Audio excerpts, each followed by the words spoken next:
Ang ating pong message o sermon today is called Jehovah Jireh. Yan, my provider. Alam niyo po, sabi ko nga sa inyo kanina sa araw-araw, isa ito sa mga worries natin eh. Isa ito sa mga fears natin. Yung papaano ba yung ating mga pangangailangan. Papaano ba mamimit yung ating mga needs. Ayan. So, Jehovah Jireh is a Hebrew word that means God will provide. Sino dito naniniwala na ang Diyos ang magpo-provide lahat ng pangangailangan mo? Amen. So, church, yung ating pong message today, hindi lang gusto kong makita ninyo o matutunan natin na patuloy po tayong mag-trust that God is our continual provision, but your provider. Kasi magkaiba po yon. Okay, again, gusto ko makita natin ang Panginoon na hindi lamang siya nagpo-provide sa pangangailangan natin. Gusto ko makita natin siya at patuloy tayo magtiwala na siya ang ating provider. Amen? So alam niyo po, in view of life's difficult circumstances, marami sa atin kasi nagwa-wonder tayo na from time to time, kung ang Diyos nga ba, if He not really cares for us, di ba, confused tayo. Lagi nating naririnig, pabalik-balik tayo dito during Sundays, di ba? At naririnig naman natin, mahal tayo ng Diyos, di ba? Alam natin na nandiyan ang Panginoon, hindi tayo pababayaan, hindi tayo iiwanan. Nga lang minsan, we feel perplexed, confused tayo. Talaga, naisip natin, does God really cares for me? Di ba? Pero church, I want you to know this morning that God will provide. Yan, by heart by heart. Hindi lang alam natin, by mind. Pero by heart, alam natin talagang ang Diyos talaga ang ating provider. Okay, we pray, we ask God to meet our needs. Hindi lamang yung mga pangangailangan natin, we pray also and we ask God para sa pangangailangan ng kapwa natin, ng ibang tao. We seek for God's provision in our lives. And sometimes, tinatanong natin yung mga sarili natin, bakit nga ba parang hindi ata nagre-respond ang Diyos the way we want Him to? Diba? Dumadating tayo sa panahon na ganun, di ba? Parang nagwa-wonder tayo, parang hindi ata ako narinig ng Diyos.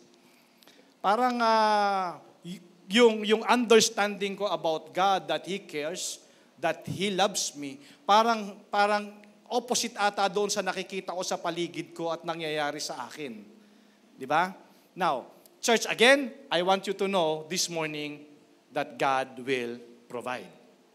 Tinatanong natin yung mga sarili natin, interesado pa talaga ang Diyos sa akin? Is God really personally involved in my life? Am I really His best interest in heart? Mahal ba talaga ako ng Diyos? And sabi ko nga kanina, church, all of us perhaps struggle tayo with these kinds of questions in our lives. Alam niyo po, if you read your Bible, the Bible reveals God as our provider. At again, on the pages of Scripture, He is portrayed as one who sees and cares for all our needs. He is responsible for your needs. Ulitin ko mga kapatid, ang Diyos ay responsable sa pangangailangan natin. Do you believe that? Amen. Sabi ko nga lagi sa inyo, alam nyo ba na isa sa pinakamadaling gawin ng Panginoon sa atin ay i-bless tayo? I-provide yung mga needs natin. Pero mamaya pag-uusapan natin yung principle ng Panginoon to provide yung mga needs natin. God is responsible for your needs, brothers and sisters. He has the very hairs. O alam niya nga yung bilang ng buhok natin eh. Di ba? Nabasa natin yan. So, ang tanong natin lagi, interesado ba ang Diyos sa akin? Is He really involved in my life? Alam niya nga yung bilang ng buhok natin eh. Kung yung mga ibon nga hindi niya pinapabayaan, ikaw pa kaya? Amen ba yon? So, church, again, kung ang Diyos ay hindi nagpapabaya kahit sa mga ibon, so take that concern as your reference of His concern for you today. Again, I want you to know, God will provide.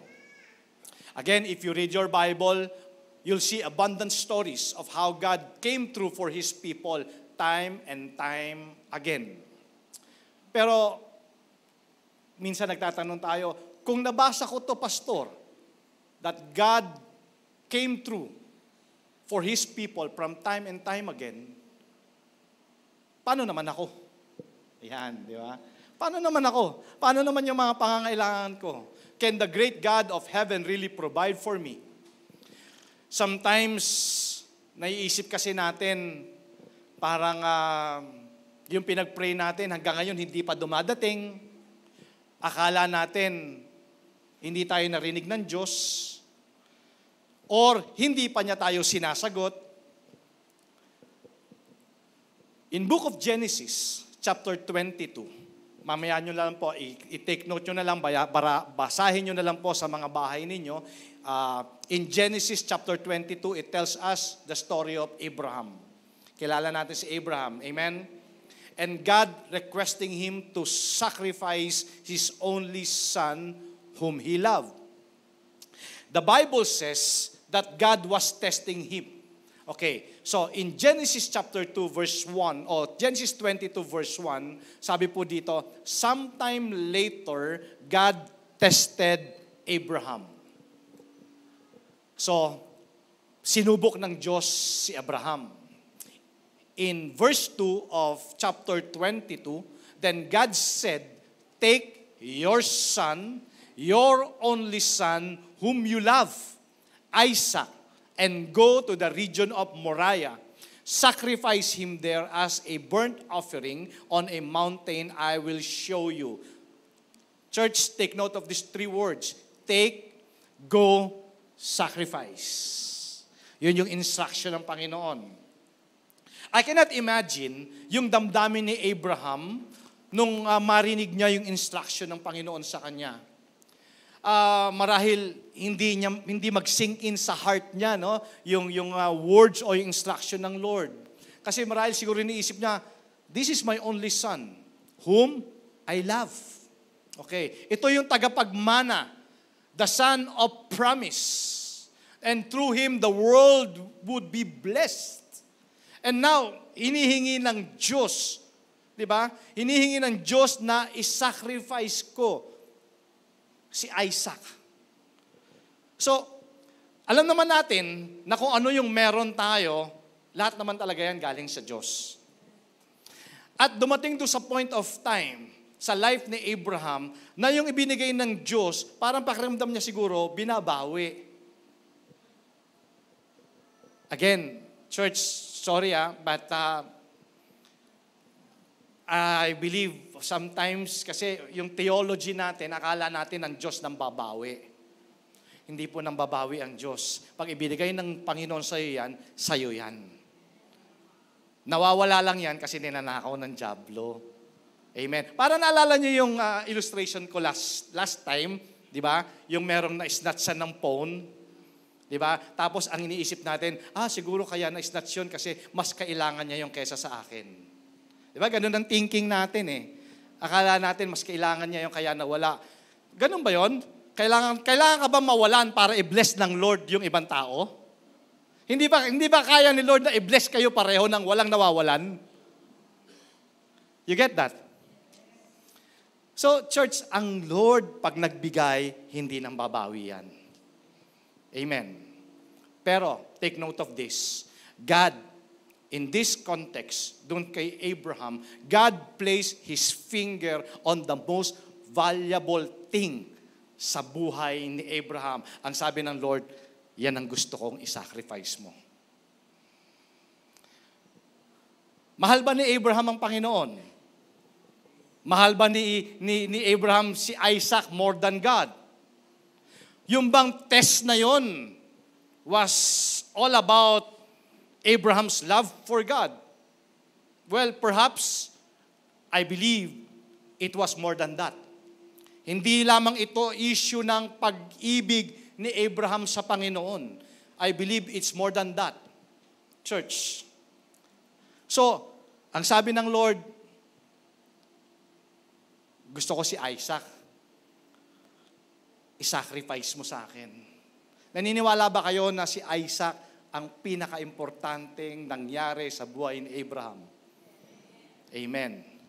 So, naniniwala rin ba kayo na hindi ka itetest ng Lord kung hindi importante sa iyo yan? Kasi kung hindi importante sa iyo yan, madali ibigay yan. Tama? Now, tanong ko sa inyo, how about you, church? What is your Isaac? Ano yung Isaac mo? Ano yung mga bagay na tingin mo na napaka-importante sa iyo, ang hirap i-give up? Now, merong sinasabi sa iyo si Lord this morning na, kailangan mo nang i-give up yan. Tanong mo yung katabi mo, baka naman may sinasabi sa iyo si Lord. Baka kailangan mo na i-surrender yan. Kasi kung hindi importante sa iyo yan, hindi ka susubukin dyan. Kasi yung bagay na hindi importante sa iyo, madali ibigay eh. Di ba? Alam mo, yung 5 piso doon sa nagpapa-atras sa iyo sa parking, napakadali ibigay nun.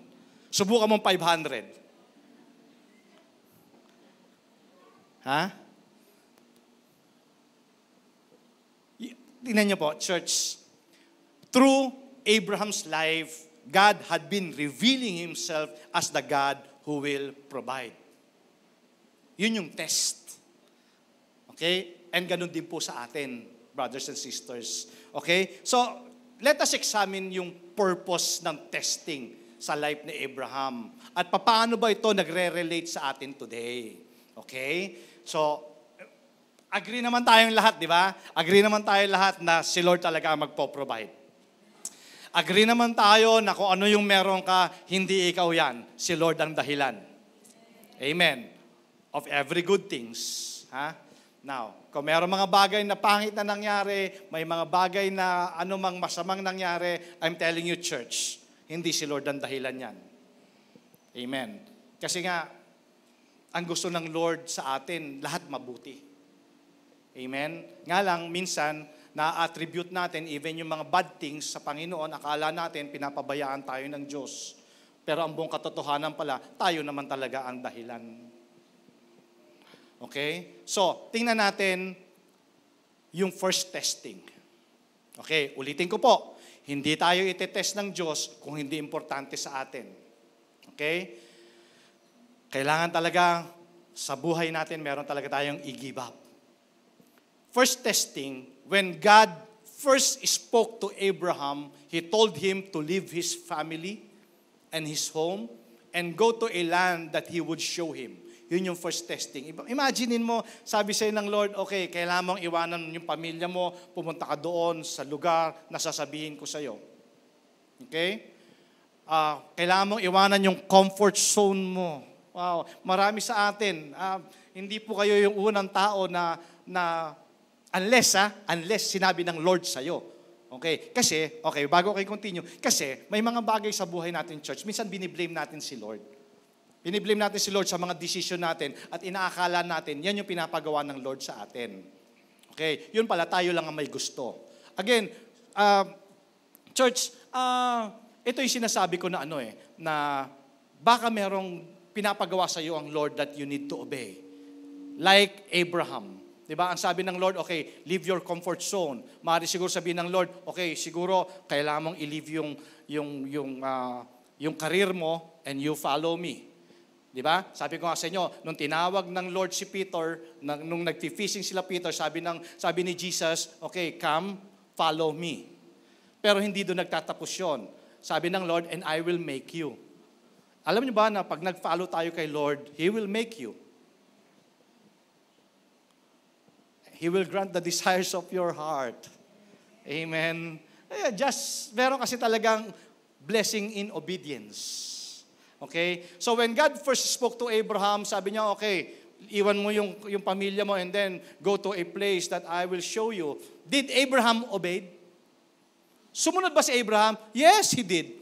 Pero partially. First testing partial lang. Sumunod nga siya, nga lang, na-stack up siya doon sa Haran kasama yung tatay niya. Amen? So, sumunod siya, pero partially. Ganyan tayo minsan mga kapatid. Sumunod na rin lang tayo, hindi pa natin ginalingan. Amen? Sumunod na rin lang tayo, hindi pa tayo sumunod ng lubusan. Okay? So, umalis lang sa Haran. Alam natin from the story, umalis lang naman si Abraham sa Haran nung namatay yung tatay niya. Okay, sinama niya yung tatay niya. Sabi ni Lord, okay, leave your family, leave your country, okay, and go to a place I will show you. Nga lang ginawa niya, tinama niya yung tatay niya. Ang instruction, leave them. Okay, leave them. Okay, so, makikita natin, through all of this, God was trying to teach Abraham to trust in Him to provide. Na ang tinuturo ng Panginoon dito is, leaving your comfort zone, huwag ka matakot. Dahil pagka ikaw ay tinawag ko, akong bahala sa iyo. Amen ba yon? So, the purpose of testing is to teach Abraham to trust God na siya ang bahalang magpo-provide sa iyo. Diba? Ang dami na kong kwentong na-encounter, nag-resign sa trabaho, napakaganda ng trabaho, tapos nag-full-time siya sa ministry. Minsan, sabi ng mga tao, sira ang ulo nito. Diba? President, vice president na to ng company, pero bakit pinagpalit niya? Pinagpalit niya yon sa ministry. Well, marahil siguro, nag-follow siya, nag-obey siya sa call ng Panginoon. Pero wag niyong gagawin yan kung hindi kayo sigurado sa calling, Amen. Kasi baka mamaya i-blame natin si Lord. Lord, di ba, binigay ko naman lahat sa iyo, sinurrender ko. Ang sabi ng Lord, ikaw lang naman na may gusto niyan. Hindi ko naman pinapagawa sa iyo yan. Kaya sabi ko, siguraduhin niyo muna. Kasi naniniwala po ako, pag tinawag ka ng Lord, hindi ka bababayaan. Amen ba yan? Pwede ba natin palakpakan si Lord? He will provide. He will provide. So sabi ng Lord, okay, go to the promised land. Nga lang, sumunod nga siya partially. So that was the first testing. Second test, okay. Ang sabi ng Lord kay Abraham, okay, ikaw ay magkakaroon ng anak kahit nga barren si Sarah. Okay. So they waited for years without fulfilling the promise. Yan na naman, isa sa mga problema natin, mainipin tayo Di ba? Di ba mainipin tayo? Totoo ba 'yon? Masyado tayong mainipin. Gusto natin, pag pumila tayo, nandun na kagad tayo sa unahan, kahit number 10 tayo. Di ba? Mainipin tayo. Praise God. Kaya nauso na ngayon yung mga automatic. Di ba? So, dahil nga, doon sa pangako ng Panginoon na si Sarah ay magbubuntis, kahit nga siya ay barren, okay? So, sumunod ba si Abraham? Yes, he did. Partially. Why? Ito ang problema natin minsan Pag nainip tayo, tutulungan na natin si Lord. So, ang ginawa ni Abraham at saka ni Sarah, tinulungan nila si Lord. Anong ginawa? Yung maidservant ni Sarah. Yun yung nagbuntis at yan na nga, ipinanganak si Ismael. Pero hindi siya yung child of God's promise. Okay? For God had said that He would bless Abraham and Sarah with a son. So anong ginagawa ng Panginoon? Minsan pakiramdam natin, Lord, parang ang tagal ata. Ba? Parang 2 years ko na itong pinagpipray, Lord. He was trying to get Abraham to trust Him completely to provide. Kasi, church, ang problema, pag naiinip na tayo, nakakalimutan na natin yung provision na manggagaling sa Diyos. Kaya ang gagawin natin, nagkakasala tayo, gumagawa na tayo ng sarili nating paraan. Tama ba? Kasi nga, by nature, mainipin tayo. Gusto natin lagi instant coffee, di ba? Instant noodles. Puro instant, di ba? Yun ang gusto natin lagi. So that was the second testing. And then the third testing, dito, ang sabi ng Lord, Abraham, You need to trust me again. Okay, give up the son. Yan na. Di ba? Ibigay mo na si Isaac. You remember yung mga previous messages natin dito? Kasi during that time, during the time of Abraham, even yung mga pagans, yung mga hindi nananampalataya sa Diyos ng Israel, sinasacrifice nila yung mga anak nila eh. Sinasacrifice nila sa kanilang Diyos. Marahil siguro sabi ng Lord sa puso niya, kung itong mga hindi naniniwala sa akin, kaya nila mag-sacrifice. How about you? Diba? So tinest ng Lord si Abraham na i-sacrifice yung kanyang anak. Give up the son, that was an answer to his prayers. So, again, dito, tinetest niya again si Abraham. In Hebrews 11:8 says, by faith, Abraham, when called to go to a place, he would later receive as his inheritance, obeyed and went. Even though, church, take note of this, even though he did not know where he was going. Diba? Pag merong pinasusunod sa atin, masyado pa nga tayo matanong di ba? Ano bang meron doon? Ano bang mapapala ko doon? Ano bang gagawin ko doon? Saan ba yun? Kailan ako babalik? Magkano kikitain? Di ba? Ganun tayo Church, alam niyo ba na ang tunay na pagsunod ay hindi dahil sa pabor sa atin? Yun ang tunay na pagsunod. Yung sumusunod ka kahit wala kang mapapala.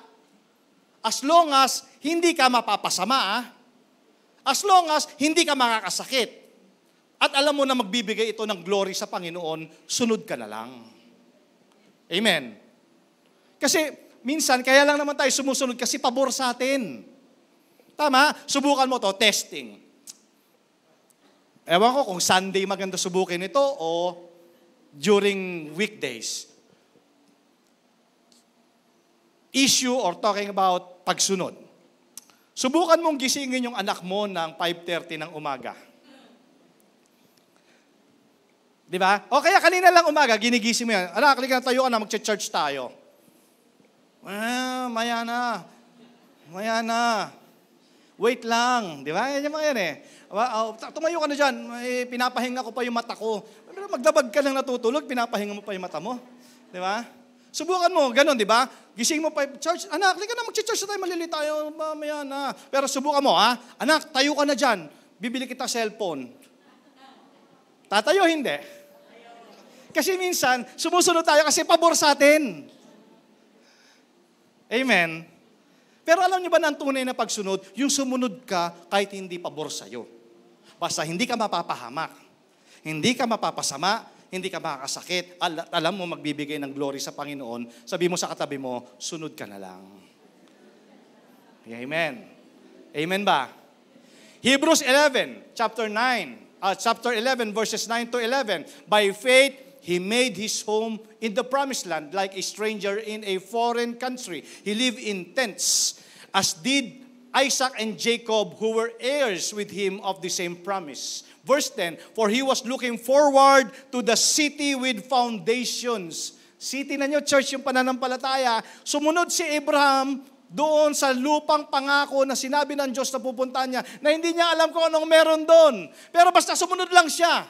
In verse 10, sabi niya, kasi he's expecting forward to the city with foundation, whose architect and builder is God. Alam niya, sabi niya, alam ko, bahala na. Basta alam ko, Diyos ang kasama ko doon.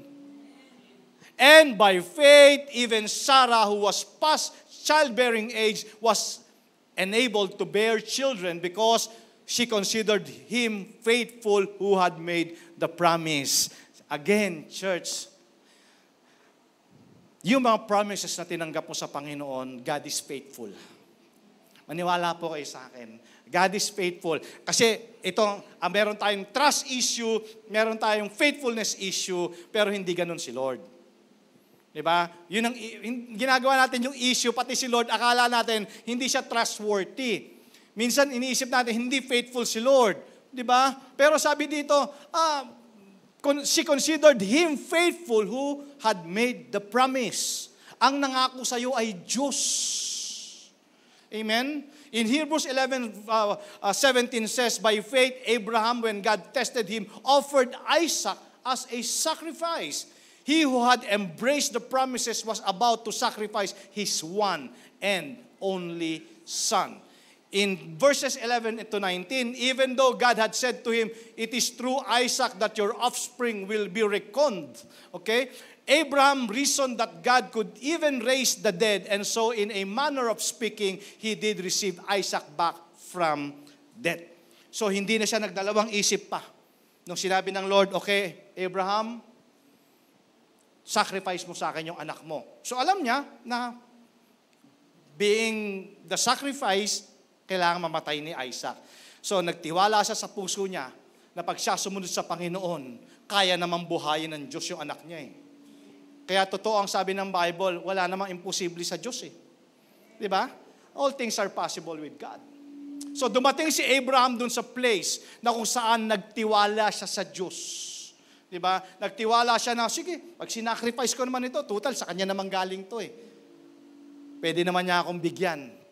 Baka bigyan niya ako ng mas marami pang Isaac. Pero naniniwala ako, kahit mamatay si Isaac, kaya niyang buhayin yan. At alam niya magpo-provide ang Panginoon somehow. Nga lang kasi, ganun tayo, hindi ganun yung mga paraan na gusto natin, di ba? Di ba, ang sabi ng Lord, kaya ang tanong ko sa inyo kanina, so what's your Isaac? Kung sakaling meron, ngayon, mamaya, bukas, sabihin ng Lord, anak, sacrifice mo sa akin yung Isaac mo. Are you willing to give up? Di ba? Lord, wag na lang. Di ba? Wag na lang yung Isaac ko, Lord. Pwede bang yung kaaway ko na lang? Yan ang gusto nating sacrifice, no? Di nga, church. What's your Isaac? Ano tingin mo yung mga bagay na importante sa'yo na yung grip mo, hindi mo siya mabitawan? Paano kung dumating yung time, sabi ng Lord, give up mo na yan. Diba? Give up mo na yung mga bisyo mong yan. Diba? Give up mo na yan.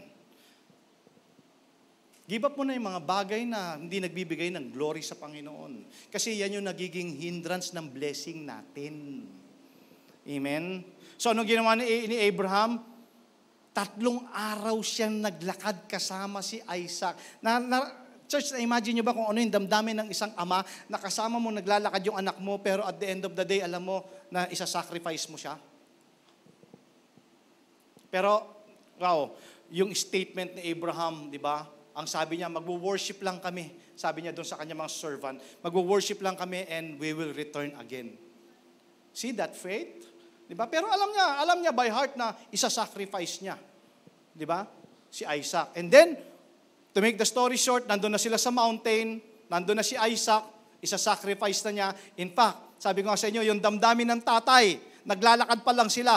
Paano kung tanungin ngayon ni Isaac na, Lord, sabi niya, tatay, kumpleto na ang lahat. Nandiyan na yung mga pang-apoy, nandiyan na yung lugar ng pagsasacrificean. Saan ba yung isa-sacrifice? Na-feel niyo kung ano yung damdamin ni Abraham that time? Diba, hinahanap ni Isaac, nasan yung wala naman tayong isa-sacrifice? Pero, sabi ni Abraham, the Lord will provide Himself a sacrifice. Aba, natuto na si Abraham, no? Natuto na siya dito sa point na to. Alam niya na ang Lord magpo-provide. Diba? They prepared the altar. Nandiyan na yung mga wood. Nakatali na nga si Isaac eh. May image akong, yan, no? Yan. Pero, boom! Nandiyan yung anghel. Ang sabi ng anghel, Abraham, in Genesis 22, 12 to 13, do not lay a hand on the boy, he said. Do not do anything to him. Now I know that you fear God because you have not withheld from me your son, your only son. In verse 13, Abraham looked up and there in a thicket he saw a ram caught by its horns. He went over and took the ram and sacrificed it as a burnt offering instead of his son. In verse 14, Abraham called the name of that place Jehovah Jireh. The Lord will provide. Amen.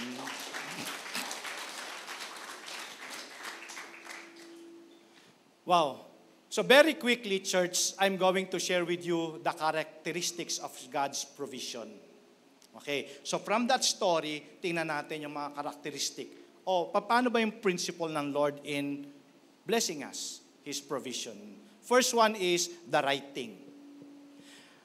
God always provides the right thing. In this case, sabi ni Isaac, Tatay, nasaan po yung isa-sacrifice? Pero, church, it was precisely what Abraham needed for sacrifice. Nung sumunod si Abraham, nag-obey siya sa Panginoon, nag-provide ang Lord ng kailangan niya. Very adequate kung ano yung provision ng Panginoon. Kaya lagi ko sinasabi sa inyo, mga kapatid, meron talagang pagpapala sa pagsunod. So just like God provided with Abraham, God will provide what you need also. Kung paano nag-provide ang Panginoon kay Abraham, ganun din siya magpo-provide sa iyo at sa akin. He's the same yesterday, today, and forever. Sabi ng Bible, He is God who changed not. So He will provide the right thing. He's still the Jehovah Jireh, church, sa panahon natin, the Lord our provider. He will meet our deepest need for His greatest glory. Ito yung lagi kong sinasabi, church, God is responsible for your needs. The easiest way na pwedeng gawin ng Diyos ay to bless us. But we need to trust Him and obey Him. He will take care for us. Siya ang bahala sa atin. You need just to trust the all-wise God. Alam natin, even yung mga bagay na akala natin patay na, di ba? Akala natin wala ng pag-asa.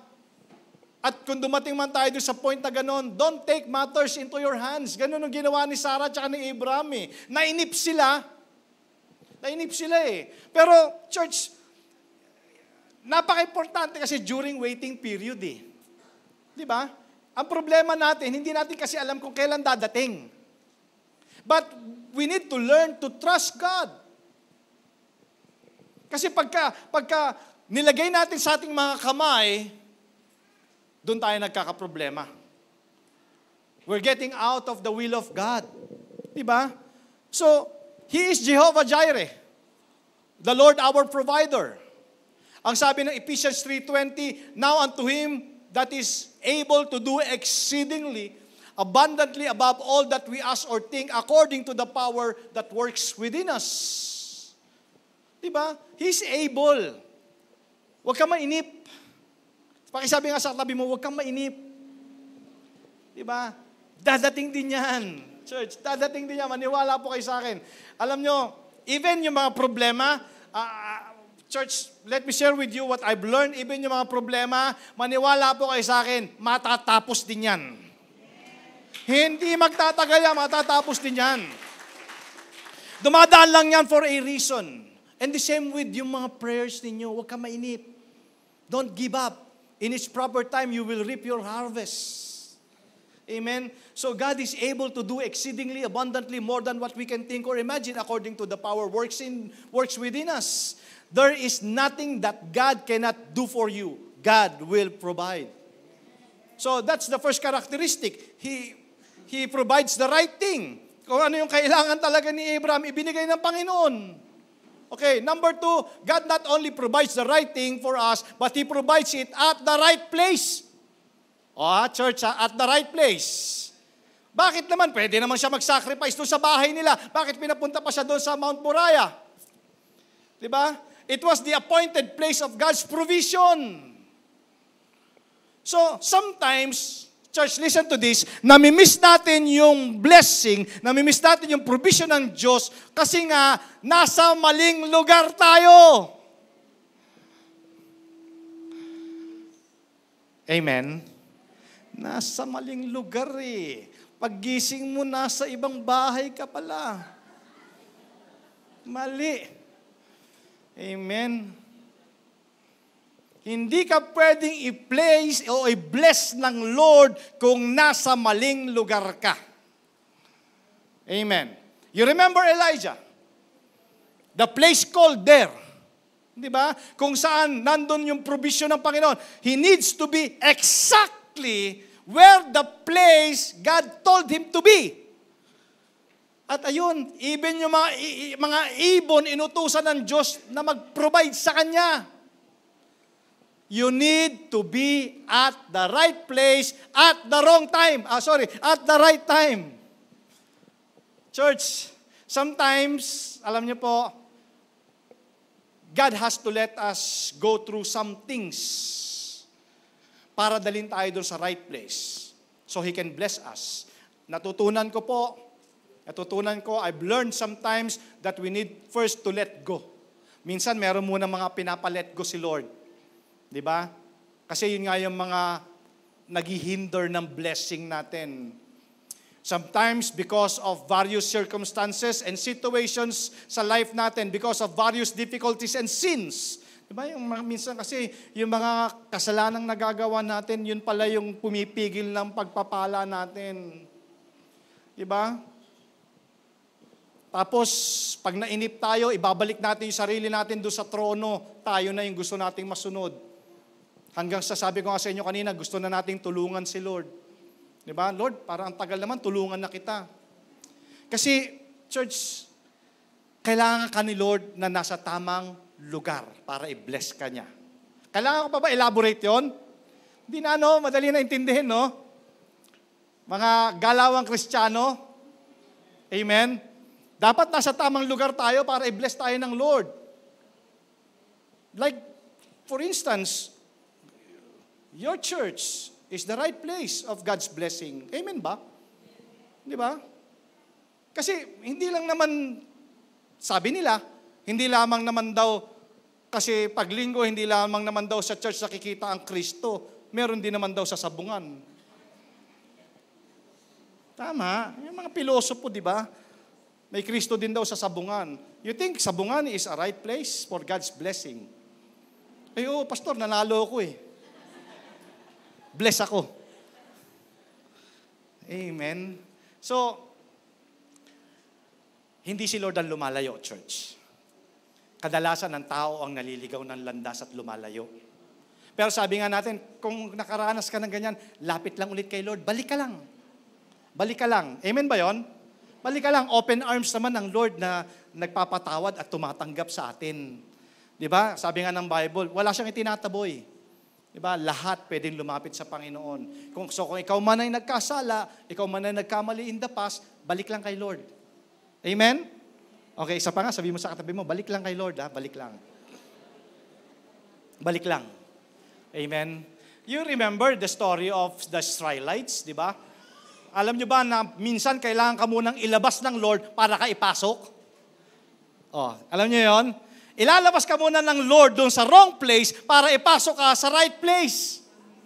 You remember the story of the Israelites? Kailangan silang alisin sa bondage of Egypt para dalhin sila sa promised land. Amen?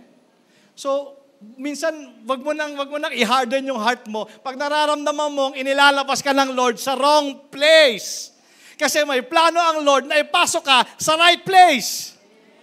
Your promised land. Amen.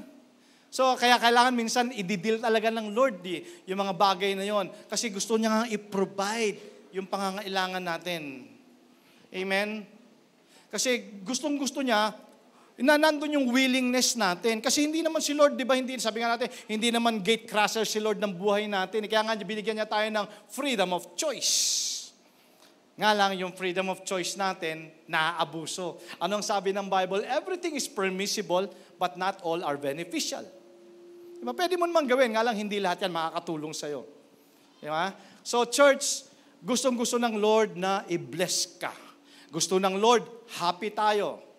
Pero, minsan meron muna tayong kailangang i-let go at meron tayong gawin. You remember Matthew chapter 6 verse 33? Seek first the kingdom of God. Alam nyo, every time, listen church put this in your heart. Every time, Matthew 6:33 muna, seek first the kingdom of God and His righteousness, and all these things shall be added unto you.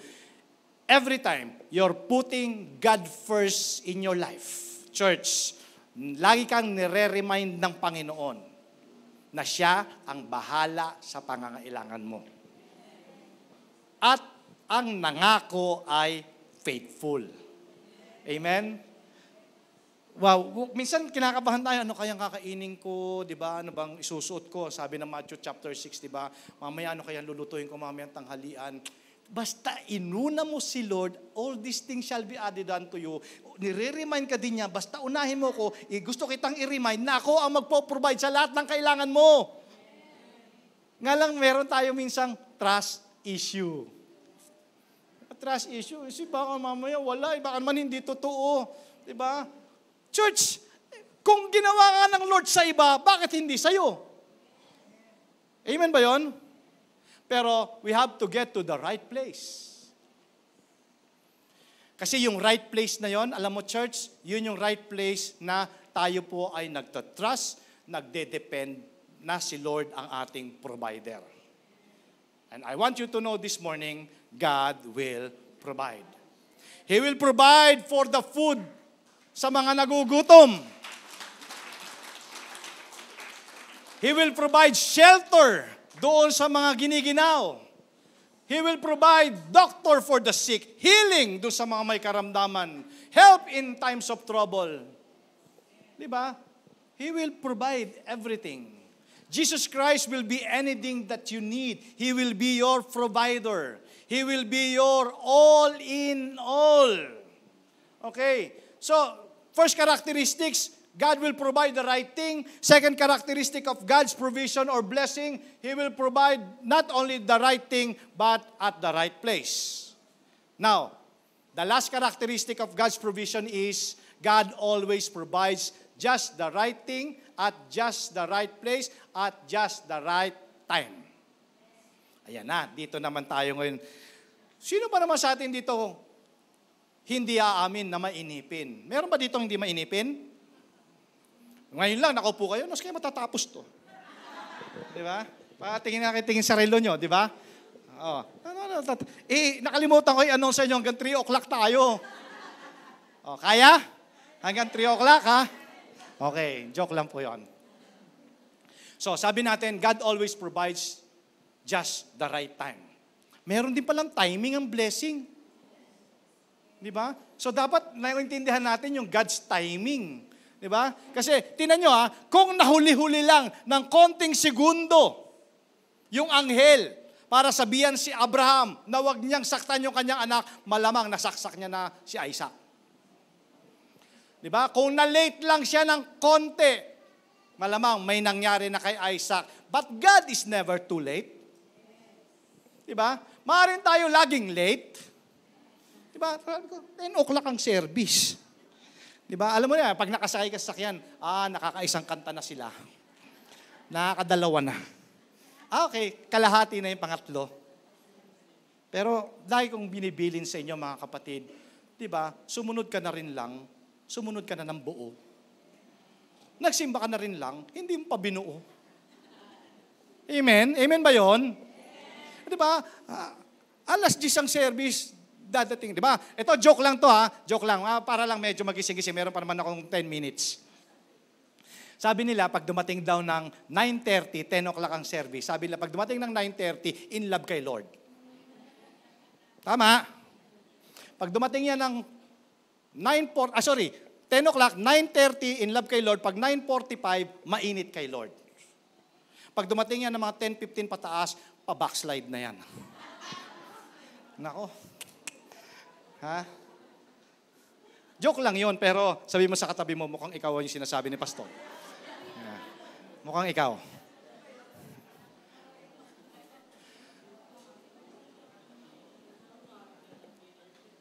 Half obedience is complete disobedience. Sumunod naman si Abraham, nga lang partially.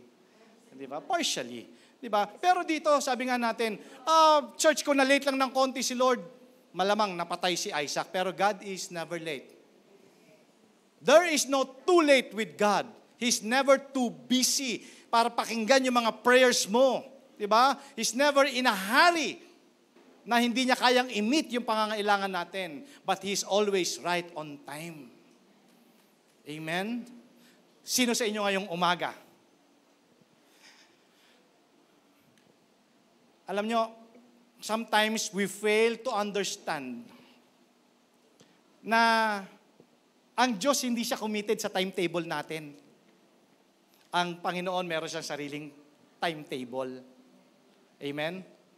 Kasi nga, His minds, iba sa minds natin, yung thoughts are different from our thoughts. Diba?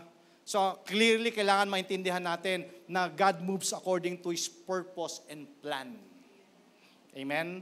So, hindi niya kinikater yung timetable natin. Bakit ko to sinasabi? Kasi pag nag-pray tayo, gusto natin agad-agad, nandyan na.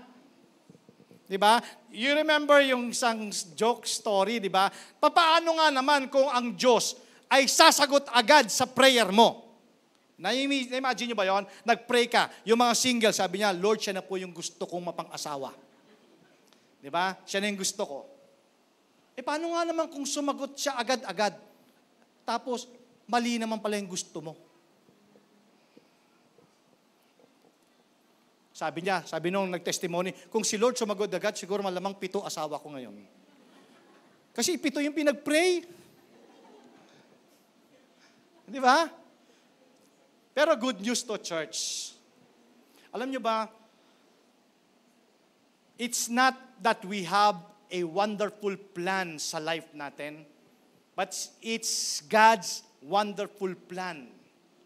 Ulitin ko ha, hindi ito according dun sa plano natin sa buhay natin na ito yung ipufulfill ng Lord. No, it's not. Ang ipufulfill ng Lord is yung wonderful plan niya sa life natin. Amen? Remember Jeremiah 29:11, for I know the plans to prosper you, never to harm you, but to give you peace and abundant life. Sino sa inyo naniniwala dito na mas maganda yung plano ng Lord sa'yo kaysa yung plano mo? Amen, di ba? Church, He knows just what we need, and just where we need it, and just when we need it. He will never be late.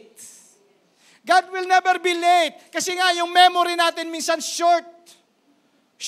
Nakakalimutan natin kung ano yung ginawa ng Lord sa atin kahapon. Pero many of us could testify this morning of the goodness of God. Di ba? Ulitin ko ha, minsan kasi yung tinitingnan natin, kailangan i-cater no Lord, yung timetable ko, Lord, gusto ko ngayon na. Parang genie nga di ba? Meron ka 3 request, gusto mo, gayon na rin ka agad. Pero hindi kinikater ng Lord yung timetable natin. Yung timetable niya, and He moves according to His purpose and plan. Now, according to that, church, nakakalimutan natin yung memory natin kung ano yung ginagawa ng Lord sa buhay naman natin. Di ba? Hindi kalimutan mo na ba, nakaka-promote mo lang sa trabaho? Kalimutan mo na? The promotion that you don't deserve. Nakalimutan mo ba na ang tagal nyo nang pinagpe-pray, pero binigyan ka ng anak? God bless you with business. Nakalimutan mo ba na pinagaling ka ng Lord sa karamdaman mo? Nakalimutan mo ba na kanina lang pinrotektahan ka ng Lord from accident? Baka nakalimutan mo, kabibigay lang ng Lord sa'yo ng bagong trabaho. But how about your answered prayers? And He even gave you your salvation. Alang yung memory natin short. Ang dali natin makalimot. He has provided healing, salvation, peace, financial blessing, etc. Nga lang, very soon, nakakalimutan natin. But church, again, don't forget today that He is Jehovah Jireh, the Lord our provider.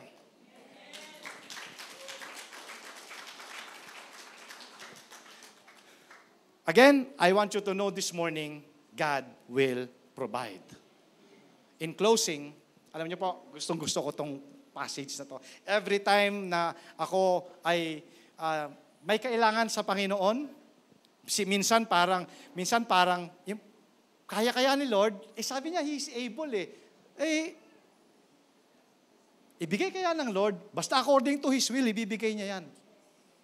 At naka-inline yan sa plano niya. Pero, kaya niya kaya? Now, sabi ng Romans 8:31-39, what shall we say then? What shall we then say to these things? Ano pa nga ba ang pwede kong sabi ko sa Tagalog, kailangan pa ba ako makipag-argue doon sa kabutihan ng Diyos? If God is for us, who can be against us? In verse 32, He that spared not His own Son, kung yung kanyang bugtong na anak na mahal ng Ama na si Jesucristo, ibinigay niya para sa iyo, ano ang hindi niya kayang ibigay? Amen? Who shall separate us from the love of Christ? Shall tribulation or distress or persecution or famine or nakedness or peril or sword? Nay, in all these things, we are more than conquerors through Him that loved us. For I am persuaded, I am convinced, nor angels, nor principalities, nor powers, nor things present, nor things to come, nor height, nor depth, nor any other creature shall able to separate us from the love of God which is in Christ Jesus our Lord. Hallelujah! Grabe! Diba dahil sa pag-ibig ng Diyos, church, bakit sinabi ni Apostle Paul ito? How could Paul make statements like this? Because he knew that God would provide. Diba? Alam niya Kaya church, I want you to know this morning, God will provide. At dadating din ang isang araw, maaring ngayon na, boldly, sasabihin mo sa sarili mo, ang sabi ng Psalms 23 verse 1, the Lord is my shepherd. I shall not want. Amen. The Lord is my helper. I will not be afraid. Dadating yung araw na yon na i-declare mo, Lord, hindi lang ikaw ang nagpo-provide sa akin, ikaw ang provider ko. Philippians 4:19 says, but my God shall supply all your need according to His riches in glory by Christ Jesus. Amen. Siya ang magsusupply ng pangangailangan mo, hindi yung lakas mo, not by might, not your strength, but by the power of God. His riches in Christ Jesus. Church, God will provide the right thing at the right place at the right time. Kailangan nasa tamang lugar ka. Kasi yan ang pipigil ng pagpapala mo. Walang ibang gustong gawin ng Panginoon sa iyo kundi i-bless ka at i-provide ang pangangailangan mo. Gusto ng Lord, happy ka. Amen? Anong sabi ng Bible? Fear not, O little flock, for it is God's pleasure to give you the kingdom. Sabi mo sa katabi mo, church, tingnan mo yung katabi mo bago tayo magtapos. Sabi mo sa tabi mo, do not worry. God will provide. Amen. God will provide. Huwag kang mag-alala. Hindi ka dadali ng Lord dyan sa sitwasyon na yan kung hindi siya magpo-provide sa'yo. Amen. Amen po ba yon?